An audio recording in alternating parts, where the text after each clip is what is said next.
You are listening to Something Rather Than Nothing. Creator and host, Ken Vellante. Editor and producer, Peter Bauer.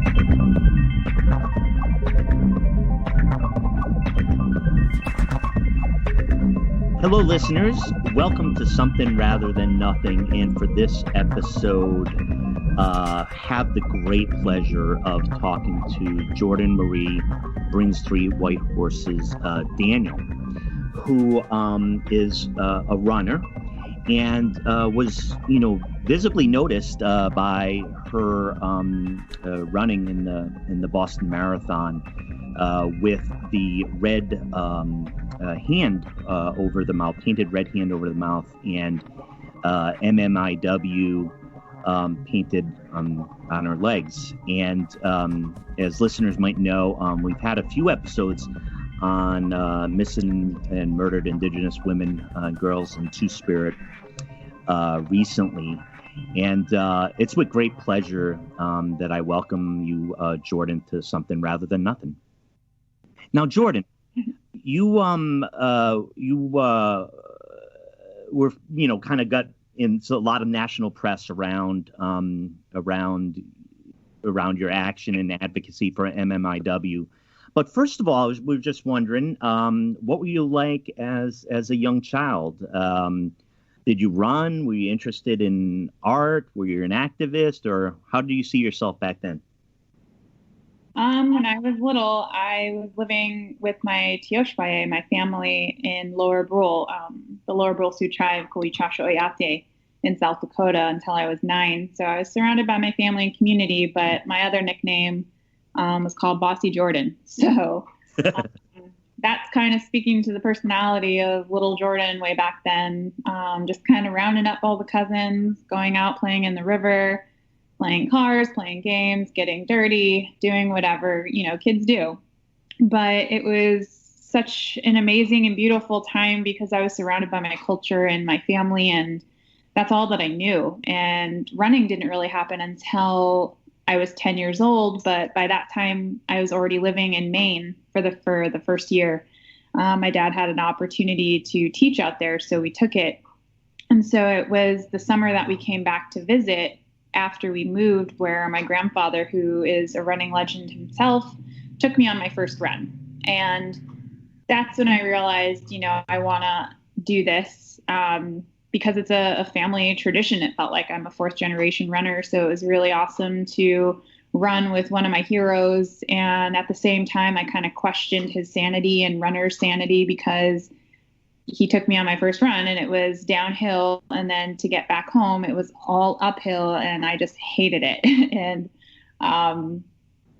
kept doing running and competing in middle school and high school. But it wasn't until college that I truly found it for myself and fell in love with it and really just have grown to appreciate it so much. Absolutely. And I know how running can be so important to runners. And I've known a lot of runners. For you, I mean, what has running done for you? Running has taught me patience. It's taught me humility. It's also taught me, community. It can be an individual sport, and you can have your own goals and aspirations, whether it's anywhere from the Olympic level to just a very personal goal. But it also has taught me, how to heal. And it was my way to kind of disconnect from school or work or anything kind of that was going on in my life, where I could just connect with myself, get on the trails, get on the pavement, wherever I was, that this time was for me to connect to myself, to connect with my surroundings, and to kind of just recenter myself and put things back into perspective. But it's also the same thing. It can bring me anxiety and it can bring me stress too, especially when you're training for something and things aren't going right, or it's kind of, all correlating with everything happening all at once. And so you can kind of feel it in your running, but at the same time, it's just what I love at the end of the day. And it's been in our family, and that's one of my biggest memories is just like pastime conversations, talking about races and analyzing, paces and cadence and everything that goes into running, especially, knowing my grandpa, his mind was like a working stopwatch. And so it was just a way to continue this family legacy, and to have a growing appreciation of running and what it allows for you to do. Yeah, and I want to move to the Boston Marathon. I went for the first time. My brother invited me. He ran for Bentley University, and I think there was a spot on something like the 21st or 22nd mile that the alumni had. And honestly, at first I was like, "Well, I don't know if I want to go to like, what do you do at a marathon?" Like, I just hadn't been to one. And then what I connected to was that there was just great. It was great fun to be a spectator and to cheer folks on or see what they were running for or who they were running for. It was just one of the more inspiring events I've ever been to. And I want to ask you about your experience of the marathon, and connected to that, your advocacy on missing and murdered Indigenous women. Could you tell a little bit about the marathon itself, your connection to it, but also what you did? Yeah, I mean, kind of just to give it some background, that happened in 2019, April 2019. And for probably since 2017 is where I really actively committed to wanting to learn more about this epidemic of missing and murdered Indigenous women, girls, and two-spirits and relatives. And it was a conversation that I first ever learned about it happening when we were fighting pipelines, fighting against the Keystone XL pipeline, fighting against the Dakota Access pipeline, and other pipelines that are happening in North America where they have man camps, and those man camps bring high rates of violence, especially along the communities that are Indigenous, that are near those pipelines. And so I started seeing this kind of correlation between the violence against the earth and violence against women, and how it is connected. And it's creating this, unsettling feeling and not having safety within our communities, and feeling like, especially Indigenous women, having targets on our backs. And so with the death of Savannah LaFontaine Greywind in August 2017, it was, reading the story and hearing about what happened to her is so gruesome. And I just couldn't believe people were capable of doing this to someone. And so that was kind of like, I threw everything on the ground, threw my hands up in the air, and was like, enough is enough. Like, I need to not just share and retweet and like or just donate. Like, I need to be proactive and try and organize and be a voice to support the families, to support the advocates that have been doing this work for decades, and to just do my part as a community member, as an Indigenous woman, to help make, our communities safer, and to have these conversations of dismantling racism and white supremacy and all of that, because it's all rooted in these traumas and these really devastating realities that are for Indigenous people and happening to us. And so that next year in 2018 at the San Diego Half Marathon, I decided to dedicate my bib number to MMIW hashtag, hoping it would spark conversation. And it did after I finished, but it wasn't enough. And it only ever felt like, Indigenous folks were talking about this issue within our own circles, that it wasn't really being seen or talked about or cared about outside of our circles. So I kept organizing and advocating and supporting those for the next year. And then 2019 in March, I ran the San Diego Half Marathon, did the same thing again, dedicated it to MMIWG, for missing and murdered Indigenous women and girls. And it sparked conversations again, but nothing really came out of it. And it kind of just got so frustrating, because I see all the hard work that's happening, and I see legislation being created and proposed and then being shut down by one Republican, or just not having this understanding and awareness about Indigenous communities and what we're fighting so hard for every single day. That a month later, when it came time for the Boston Marathon, at that point, I was kind of falling into this kind of negative thinking of no one cares about Native people. No one cares about if we're dying and going missing. We fight so hard for visibility, and we're fighting so much for justice that's, not just focused on MMIW and girls and Two Spirits and women, but like, it just got to the point where I just like, you know what, like I need to do something that's for them. And that's where I decided to dedicate my whole marathon and dedicate a prayer to 26 missing or murdered Indigenous women and girls, where I said a prayer at the beginning of every mile for them, said their name out loud, put it out into the universe, and said a prayer for them, said a prayer for their families, their communities, and for all of our communities, because this violence is not happening in just the United States. It's happening in Canada. You have the Highway of Tears. It's happening in Mexico because, our Indigenous communities, we don't recognize or acknowledge colonial borders. Like this is happening to all of our relatives. And this was just my way to share my passion with them, because running is the only thing I know how to do really, aside from like just being a community organizer. But I thought that that would be the most intentional space to give them, to remember them and to let them know that, I am one of many, relatives that are looking for them, are thinking of them, and that, we're not going to forget them. And so that was just my way to, give up something that I have always looked at as being my space, just running and like running for a fast time. And especially at Boston Marathon, where it's so amazing and the spectators are so like awesome and the energy there. But I didn't care about any of that. I just wanted to run for them and, give up kind of that selfishness that happens with running and your own personal goals. And so I just wanted that time to be for them. And I thought the best way to do it would be to paint the letters on my arms and legs and put the red handprint over my mouth to symbolize the violence that's silencing our relatives and who no longer can speak for themselves anymore. It was really heavy and emotional, and you could feel the weight as you're just running through the course.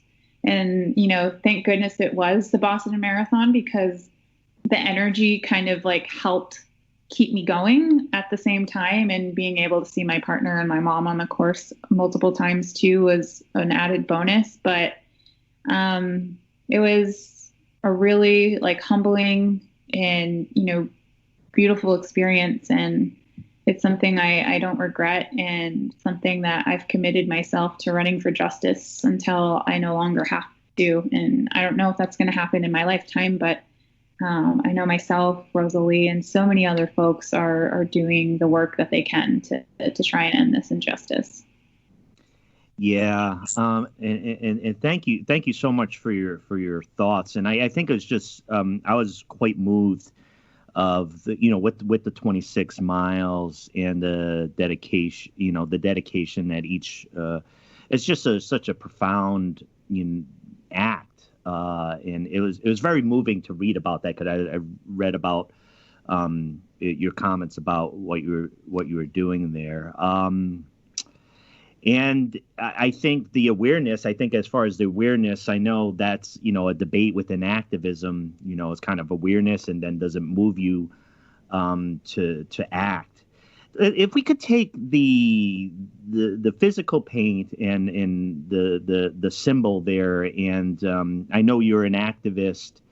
Could you talk a bit about maybe the role of the visual or of art within activism itself? Yeah, I mean, specifically for the run, I chose red because it represents the movement, and it represents, our earth. And it's just something that I felt really connected to. And I thought it was a great way to express and give visibility to this movement and this injustice. And it's not just that specific kind of art. As I've told you before, I believe running is its own art form. And, so many people are running for many different reasons and for causes and for someone. And so we all have our own purpose within it. And so that's what motivates us and keeps us going and keeps our, creativity going within the sport. And, I think art is such a beautiful way to tell the story, to portray the message. And ever since then, and even before, I know amazing, muralists and, artivists, especially now during Black Lives Matter and what's happening in all of our cities and fighting, for justice and equality and equity. And, we have Indigenous artists that have been making beautiful artwork to show the magnitude of what this injustice of the epidemic of missing and murdered Indigenous women is having in our communities and what it's representing, and telling it in a way where it's just kind of stops you in your tracks as you're walking, in a city or wherever you are, and you just see this amazing, powerful image, and a majority of them have the red handprint. And it's just something that is a great way to tell those that may not come from our communities, what's going on. I've had people reach out to me saying I saw this mural and I saw the red handprint and I saw the artist and a hashtag, and I just, started Googling them on Instagram and, entering the tags in, and I just learned so much just from the hashtags and finding people of who we can support and donate or, whatever. And I just think it's such a great and beautiful way to raise awareness about the things that we care about, and doing it in a way that will invoke action, that will get that curiosity going. And I think now we are definitely in a time where people are wanting to hold themselves accountable and willing to learn, to unlearn and relearn, so that they can become allies, that they can become advocates with us and support us in these movements.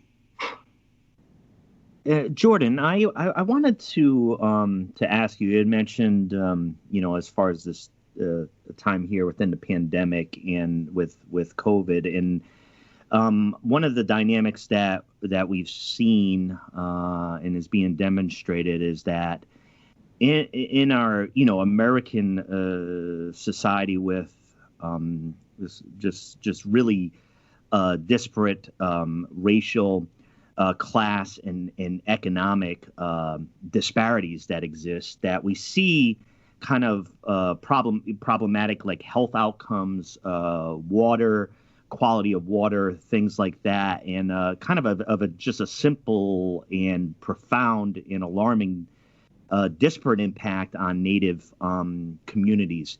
Now, I know you've done some work on that. Could you mention a few things as far as with your advocacy, what those efforts are like now in the pandemic?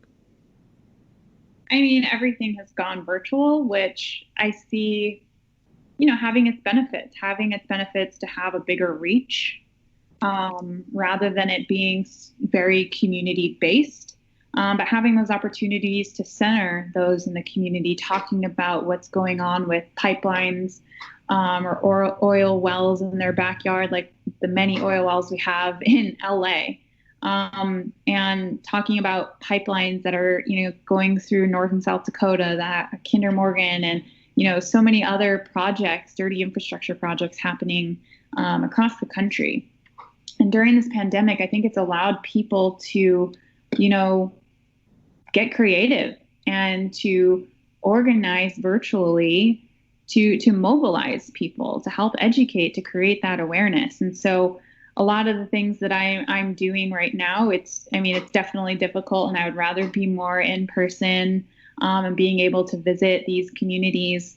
But it's just, I'm on the Indigenous, I'm on the Intersectional Environmentalism Council.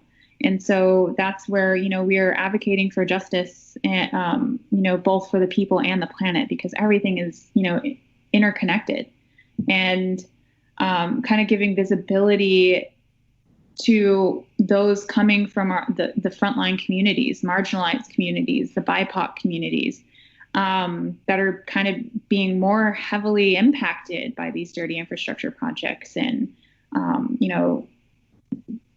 racial, injustice, socioeconomic injustice, and everything in between.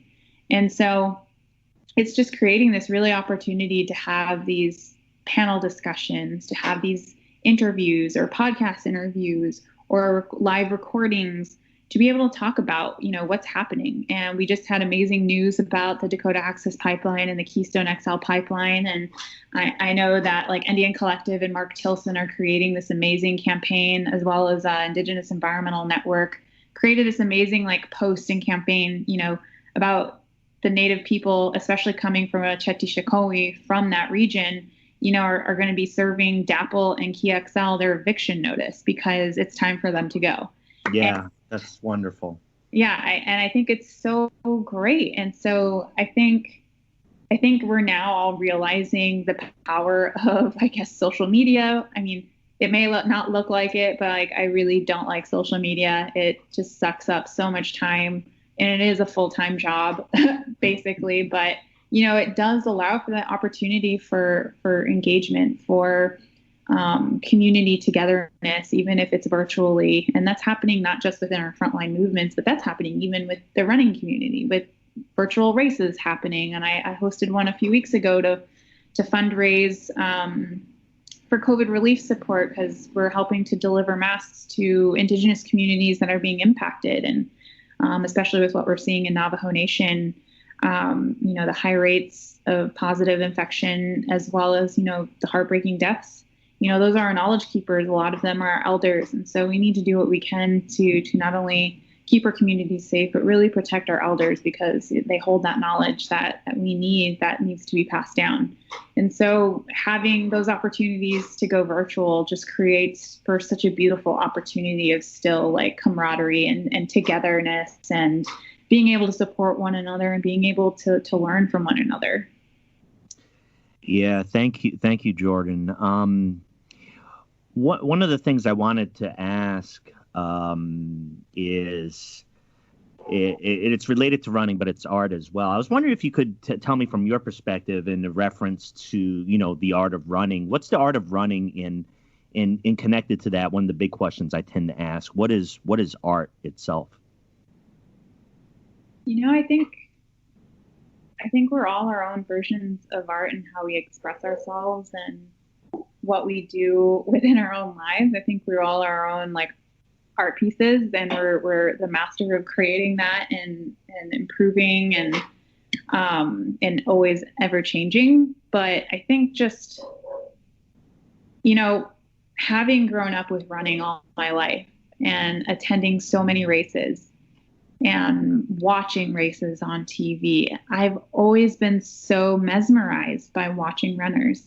It's an art form of how they make it look so simple or so easy, and the way their arms are moving and the way their legs are planting on the ground and their facial expressions. And you can see when they're struggling or when they're in that, flow state of mind of, this is perfect, like no pain. I'm going to just put the hammer down and just push it. Like, you can just see so much expression in running, and whether that's looking at the shoulders and seeing how tense they are or loose they are, or looking at how their hands are more relaxed or more tense, and being able to just visually see a runner and what they're doing out there on the track or on the trails or on the roads, I think is just so beautiful. And we all have, our own form in how we run. And it's what we were born with. It's how we began running. And it's kind of what we've stuck with, our whole running career or lives. And so I think it's just a beautiful way to have representation, especially for communities, of color. I take my role as being a runner as not just trying to run for fast times, but it's also a way to represent my community, our communities, for our next generations.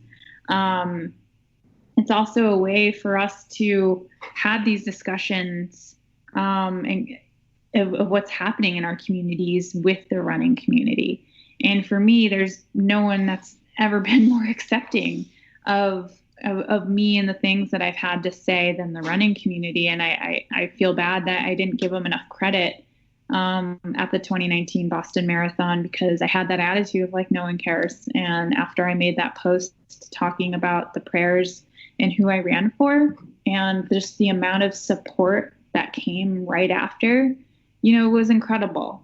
And I don't know, I've always found running as its own art, and, we all are kind of the masters of that art.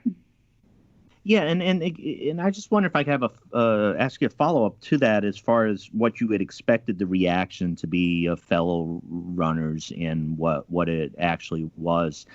The reaction, when, the more positive reaction, or the element that you were surprised, do you think that was correlated to any aspect of like the runner's personality or how runners are?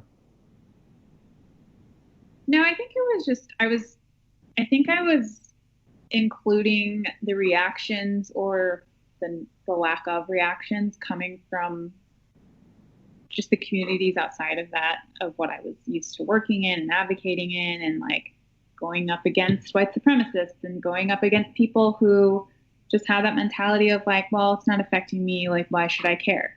And just feeling like Native people are invisible. And so for running, I never felt like it was about my skin color. It felt like it was the only place where, as long as I showed up as Jordan and showed up on the start line and came across the finish line, and it was about my integrity and the hard work that I've put in, like, that's how I was perceived and judged. And that it wasn't about my skin color. But anywhere outside of that, it felt like my skin color definitely had an impact and made a difference,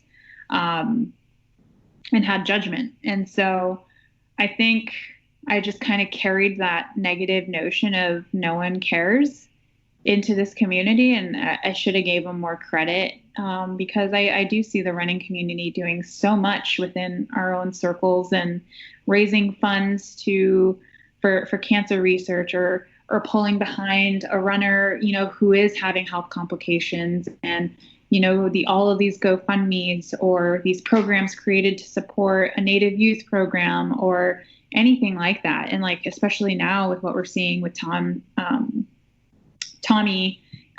he is a trail runner right now, and he just was diagnosed with this really rare form of cancer in his lungs. And they all were thinking it was COVID, because he was having a hard time breathing. But just seeing how the running community has just come right full front force, like with the amount of support and the funding that was created, allowed for his family to like not have to suffer financially right now. And just the amount of messages and love that's being sent, and prayers that are being said for him and his family, I think is just really beautiful. And so we all kind of have this mentality to be drawn to these people, and to want to support them and help them, even if you don't know them. Yeah, and that's very inspiring. I find that, and I am using you as an example, as far as the inspiring acts of advocacy and humanity, that can come out of that activism is like this antidote, or this helpful, like,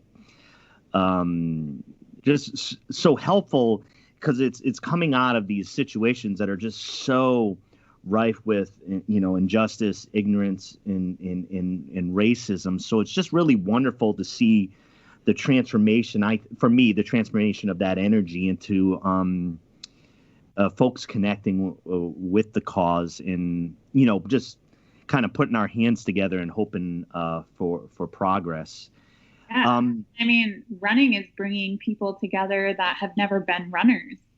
That's something that I'm seeing too, especially during this pandemic, is like now, because gyms are closed and, people can't go, get their fitness in. A lot of people have, come to terms with, I guess I'll be a runner. And so I'm seeing a lot more people taking on running, and, asking for advice, or, anything like that or sharing their experiences, I think is really, really great. And what happened in May, I ran a prayer run on May 5th on National Day of Awareness for Missing and Murdered Indigenous Women, where I dedicated 27 miles and 27 prayers to Indigenous women, girls, men, and Two-Spirits.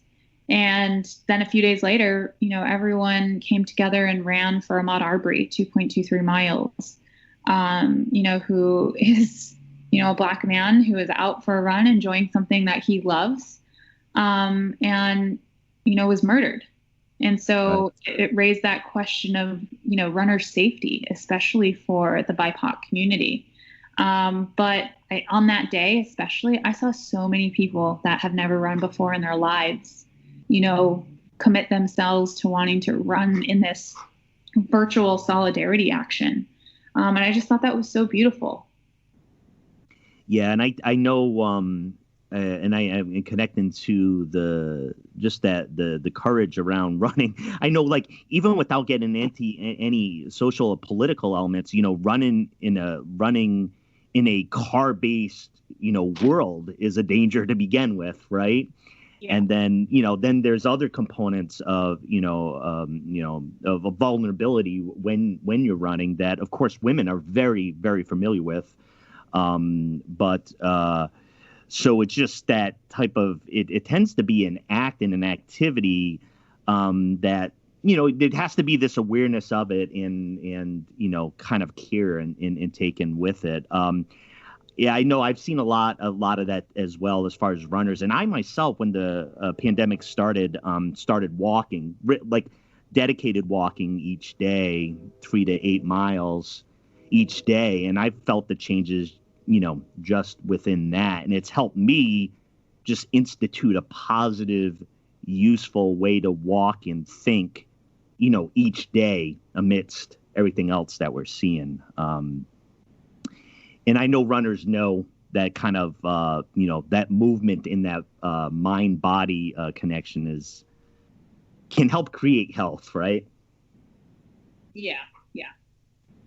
And I think it's also a way of healing for people too. I'm noticing because, during this pandemic, people are experiencing, depression and all of these other mental health, problems that they maybe have never experienced before in their lives.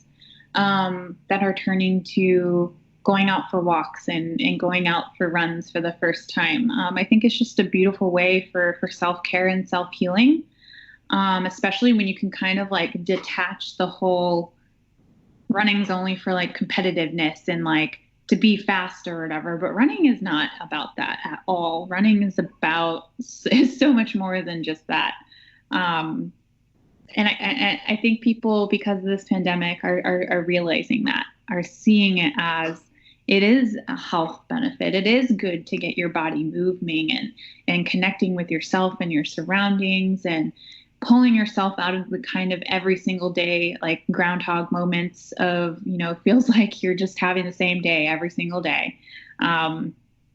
And don't know what to really look forward to because this pandemic is still happening and it's going to be happening for a while.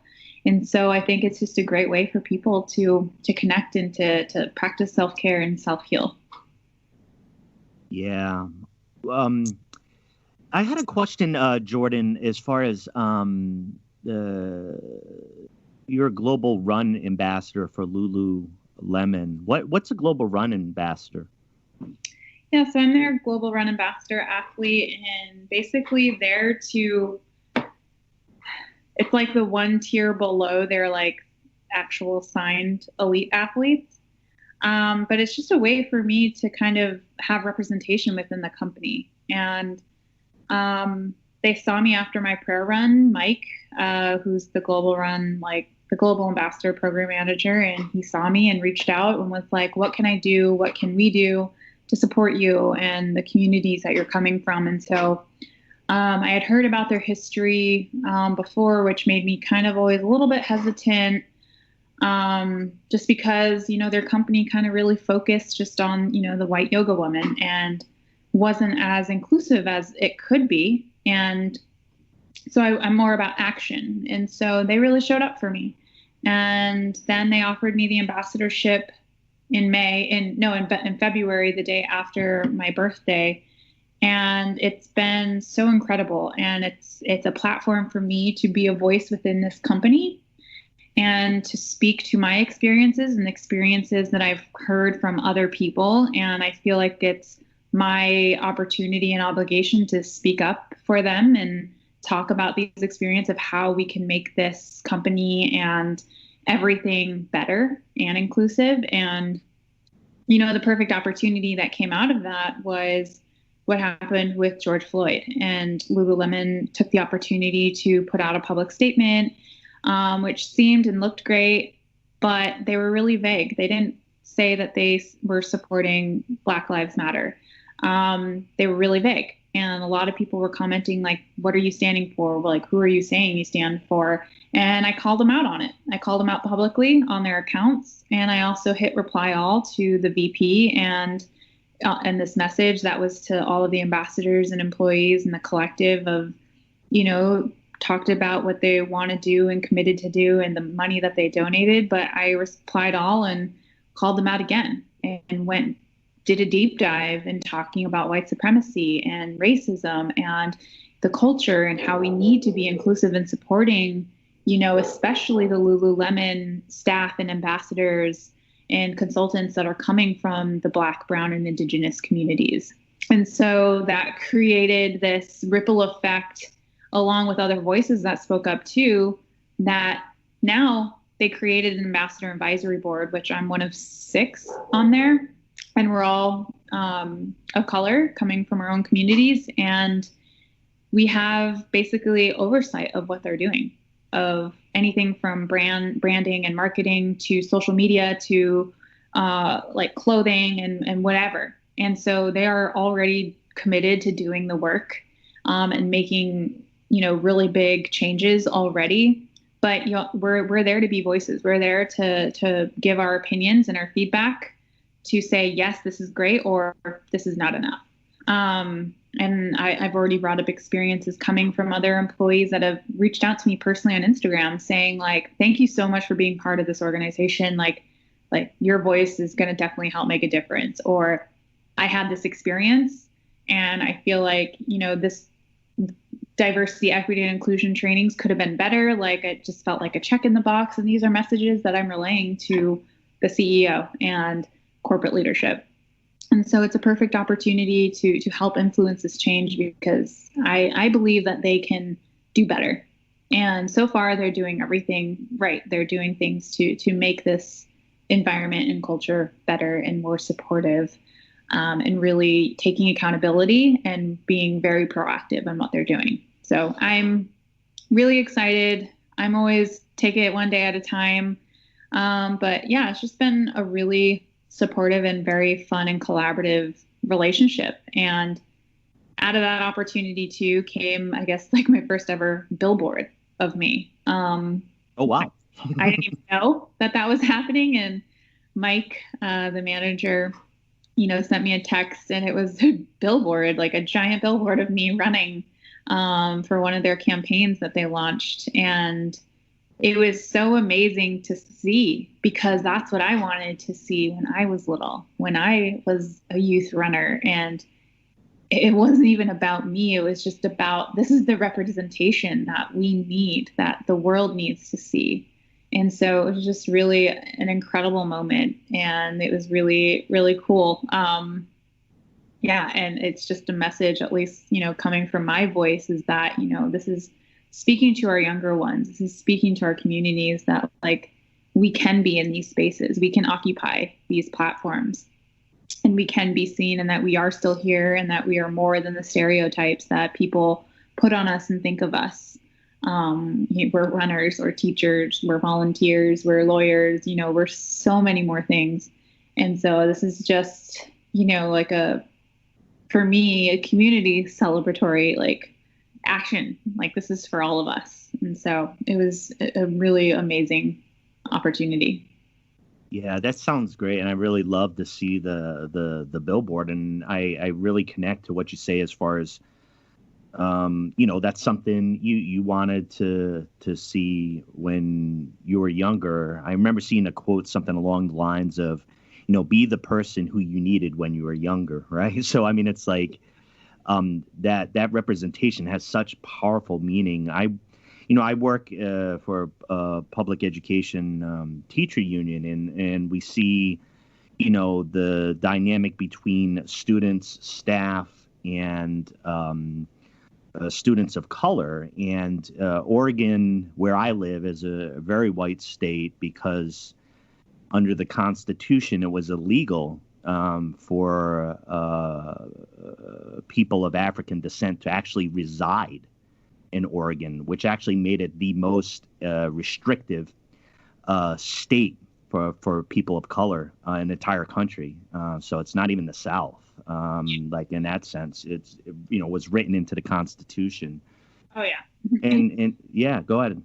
Oh no, I was gonna say, and it's like also written in the Declaration of Independence of, what natives are, merciless Indian savages. Like, it's all of this problematic phrasing and racist thinking that create these narratives that just have these ripple effects of prejudice and racism that just expand across all communities. And that's the hard work that's happening right now, is to dismantle all of that and to rewrite our own narrative so that we are included and that we are there, that we can end this injustice, and that there is equality and respect and visibility for our communities. Yeah, and I think one of the inspiring things about recent events that have happened is, it's easy to be pessimistic about outcomes, but I tell you, there seems to be something different about the younger generation, in the sense that the level of activism and the level of rejection of racist thinking seems to be pretty profound. And, it's inspiring to see that there could be large groups of younger people say, look, we don't want this legacy of the generations before us. We reject it whole-handedly on all levels. And I'm not saying everybody does. I'm just saying that there seems to be more of a flood or a flow of that type of energy, saying we don't want your baggage, older generations. No, I love this generation right now, and they give me so much hope, and they give me so much inspiration to just keep doing this work, to, even though it can get really mentally and physically and spiritually exhausting, but it's worth it. It's worth it to create, a better future for our next generations, because that's what they did for us. Our ancestors did. They advocated and fought for the next 7 generations, and that 7th generation is now. Oh, wow. Yeah. Thank you. Jordan, big question. Got a couple more questions for you. The big question of the show, and just jump at this one if you can. Why is there something rather than nothing? Because if it was nothing, the world would not be in a good place. And so it needs to be something that we're fighting for, that we're passionate about, that we want to just go after and get it, and to create this, as I used to keep saying, this ripple effect and influence of change. And so, I really love that phrase and what your podcast is entitled. I was reading that in the email, and I was just like, that's actually a really good, just like quote, because that's kind of like my life. It's like, if you're either not going to do anything or have anything to do, or you're going to do something. And I'm one that's very proactive and always thinking about what can we do? What can be done? What's the next thing? How can this improve? Because if I didn't, I feel like I'm just not helping. I'm not helping my community. I'm not helping, my family. I'm not helping, our next generations. And so that's what we're doing. I think our much larger collective of all of our intersecting movements is, if we remain inactive and just don't do anything, like, nothing is going to change. We're going to keep seeing these injustices happening in our communities, and that, those injustices are what's fueling our fire to fight for justice. Yeah. Before I ask you a final question around just as the sense of how folks can connect with your work and your advocacy, I wanted to make one comment of something that I saw of a phrase, and I'm going to break protocol here because I didn't ask you how to say this, but I'm going to try to pronounce it, and to take that risk. It had to do when you were talking, and it's a concept that's really powerful to me and really struck me the way that you said it. It was an expression around that we are all related, and I think it's Mitakuye Oyasin. Is that correct? The phrase? Oyasin. Thank you. And I think for me, I really connected to that expression, and of course its meaning that we're all related.